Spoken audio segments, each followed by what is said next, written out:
Good morning, mathematicians. We've been thinking all about financial literacy this week and how we can use our money wisely when you receive an income. And today I'm going to teach you two new vocabulary words, and they're the last two for that anchor chart. So we're going to look at that anchor chart. I'm going to add those, and then we'll think about what these two vocabulary words mean. So this is our financial literacy anchor chart, and we have all the words that we've been thinking about lately, and we're going to add a new one. One of the new words is service. Now, what a service is it is things that people do. Goods are things that people make. So they are made for people to use. So now that we have an idea of what goods and services are, I'm going to read another book in Math Workshop. I know, another book that is crazy because we are in Math Workshop, but this book has something to do with goods and services, and it's called The Little Red Hen. The Little Red Hen. The Little Red Hen.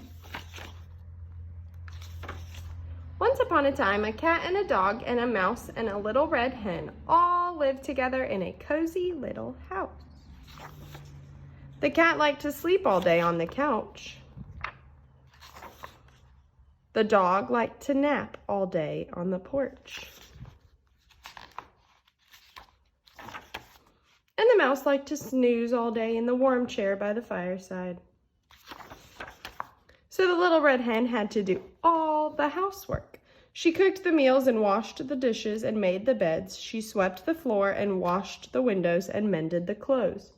So I'm already noticing that she is providing services for the other animals in the house, because we say that a service is things that people do to provide a service. So she is doing things like cleaning for them and making their beds and washing their clothes. Those are services that she is doing for those other animals.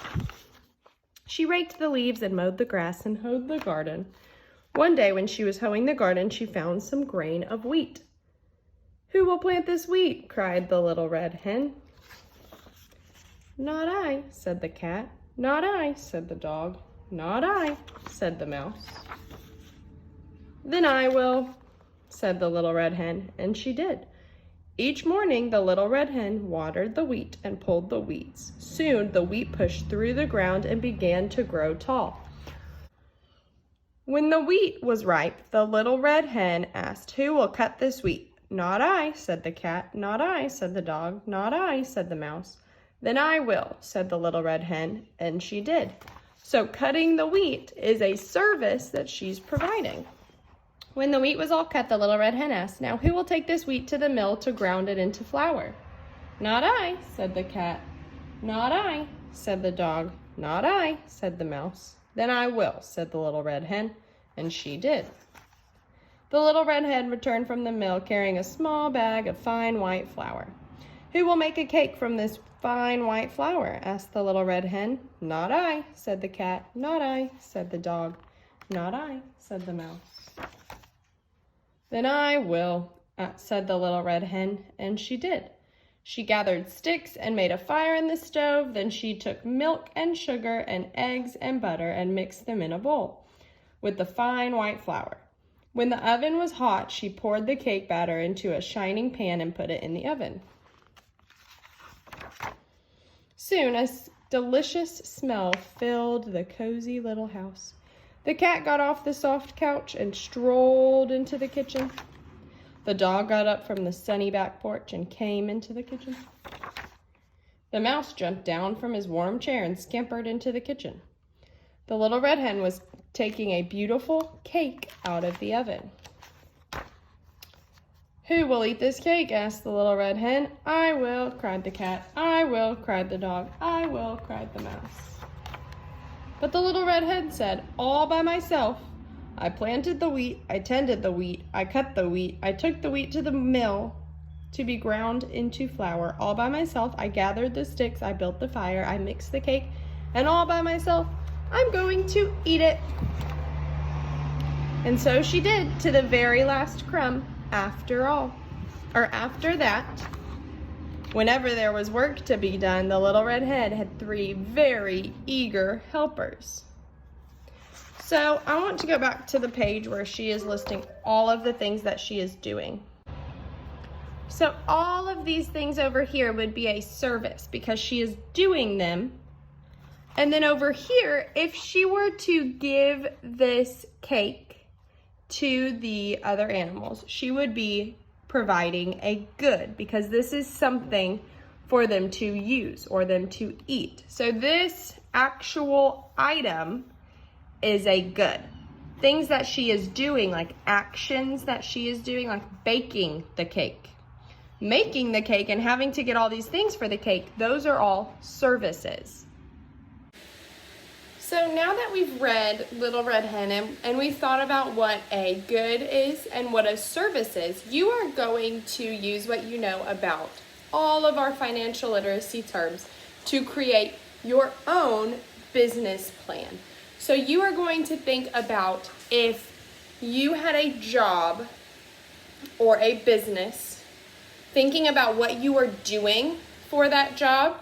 For example, I am a teacher. So then I need to think, am I providing a good for someone or am I providing a service? And since I'm a teacher, I'm providing a service. So I am not giving all of my students, all of you, I'm not giving you a specific thing to use. I am doing something for you. I'm providing a service with my lessons and with teaching. So now you are going to complete your business plan, and I'm going to model for you using the teacher job that I just talked about, and then you will go off and you will create it using your own future job.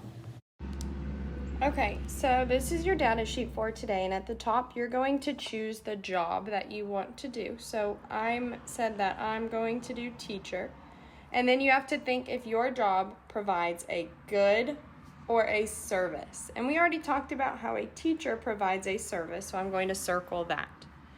If you provide a good with your job, you give your customers something, then you would circle good. And then you are going to draw a picture of you providing that good or service. So since I said that my service is teaching people, I'm providing that service, then I'm going to draw a picture of me teaching.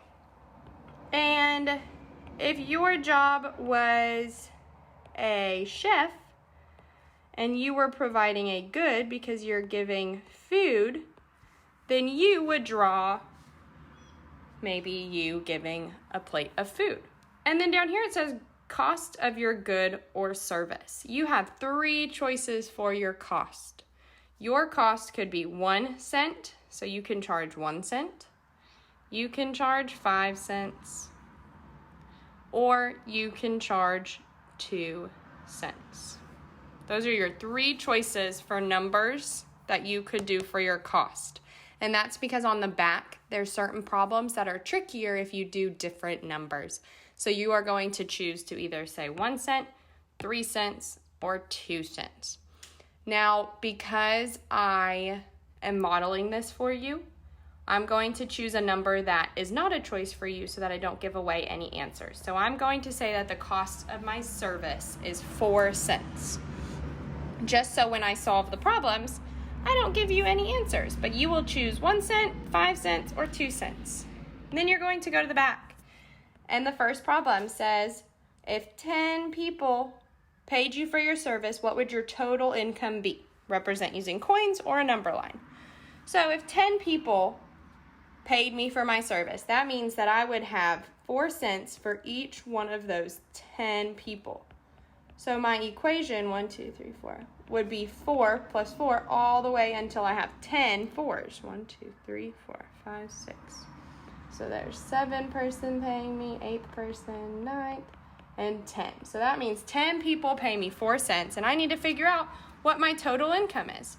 And I can use coins or a number line. So I'm going to put this on a number line. And I'm going to start with that first 4, and I'm just going to take jumps of 4 for each of the other people. Now, if you are doing a number like 1 or 2 or 5, when you take jumps, you can just skip count to your total because you know how to count by 1s, 2s, and 5s. So it'll be easier for you to use a number line when you do this with one of those numbers. And then 2 more. So once I take all of my jumps of 4, that's going to tell me what my total income is. 36. Oh, I missed one. Plus 4. 40. So if 10 people pay me, I will get 40 cents. So now this one says if 15 people paid you, what would your total income be?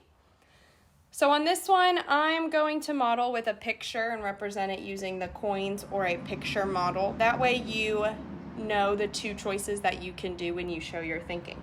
So I'm going to draw circles, but these circles are going to represent each person. So if I have 15 people, I'm going to draw 15 circles.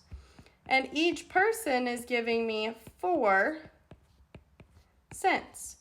So then I can add up all of these 4s to see my total income.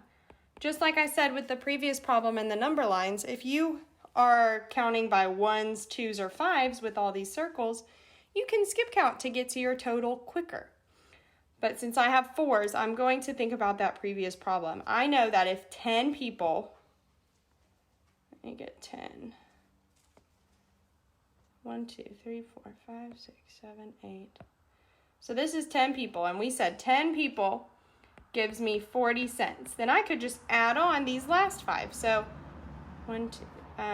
So this set of people gives me 20 cents. So all I have to do is add that 40 plus 20, and I know that if I had 15 people paying me 4 cents each, I would get 60 cents. On this last problem, it is very tricky and it may push your thinking as a mathematician. I know that you can do it, but it has to do with dollars. And I know that we haven't talked much about dollars. And on your data sheet at home, it's going to say $2 right here. And the one on Seesaw says it as well. But I want you to cross that out and just put $1. So you are still going to push your thinking and think about dollars, but I want you to just get to $1. And to help you out, since we haven't talked about dollars yet, $1 would be the same as us adding up our cents to get to 100 cents. So we've gotten to 60 cents already. Once we get to 100 cents, that is the same as $1. So our goal is to see how many people would need to pay me for me to get $1 or 100 cents. So I have to add some more people because I already know that 15 people gets me to 60 cents. So now I can just use that and add on instead of having to go all the way back to 0 because that would take forever. But I'm already noticing something. If I have a number line and I'm going to start at 60, which we said is 15 people. So I'm at 60 cents. And I'm going to take jumps of 4 until I get to 100.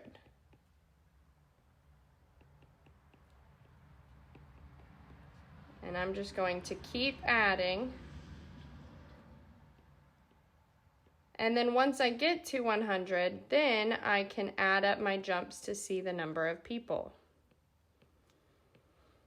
So to 80, 84, 88, we're almost there. 92, 96, oh, one more. And that gets us to 100 cents. So now, we started at 60 cents, and that was 15 people. So I'm at 15 people. So then each one of these jumps is another person. So 15, 16, 17, 18, 19, 20, 21, 22, 23, 24, 25. So 25 people gets me to 100 cents, which is equal to $1. So 25 people paying me 4 cents each would give me a whole dollar.